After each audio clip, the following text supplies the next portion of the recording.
President Ruto speaking just a few moments ago, saying the attack on Parliament was the work of what he calls criminals pretending to be peaceful protesters. Are they? Well, the most important thing to remember here is that whenever you have public protests, it's always possible for individuals, opportunists to join the group and try to do things that have nothing to do with the protest.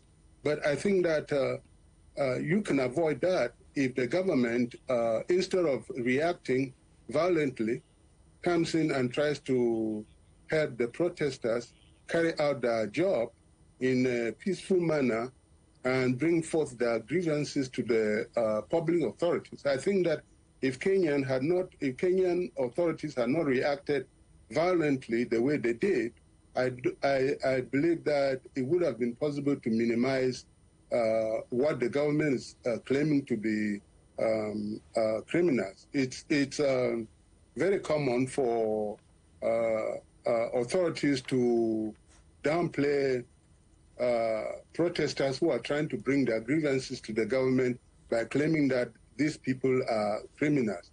I believe that if the police authorities in Kenya had done their job properly, we would not have the kind of violence that we have right now. So I don't really believe that most of the protesters were criminals. I think a majority of the protesters were peaceful young people who were trying to bring their grievances to the government.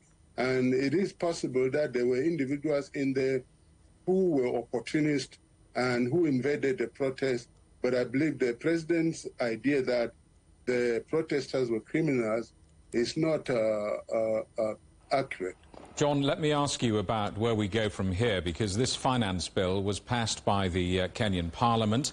I mean, it's now been dumped by the president. Kenya's financial challenges, though, have not gone away, have they? So where does it go next as far as fixing the money goes?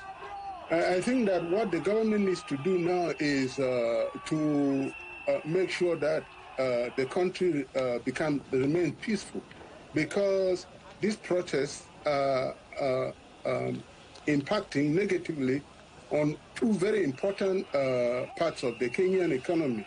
One of them is tourism, which is very important for revenue generation in Kenya. The other one is foreign investment.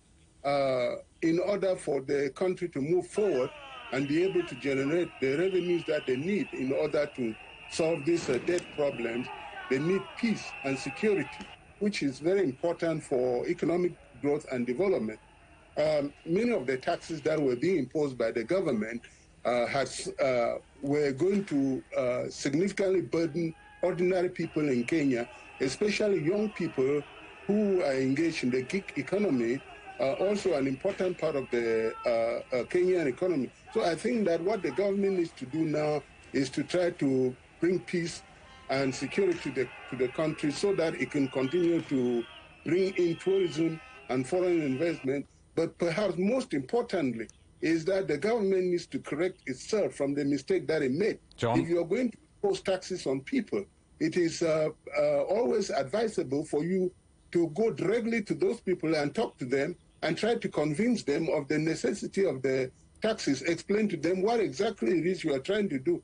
I think what the president has done addressing the people is okay, but I believe that part of the job of the government is to go directly to the people, not just stand in front of a TV screen and start talking to the people. The government needs to find some way to engage with young people, to engage with Kenyans around the country, John, so that they can understand what the government is trying to do for them and why the government needs to do what it's doing. We're going to have to leave it there. Great to have your time. Thank you very much indeed for joining us. John Mukum Mbaku, Brady Presidential Distinguished Professor of Economics at Utah in the United States.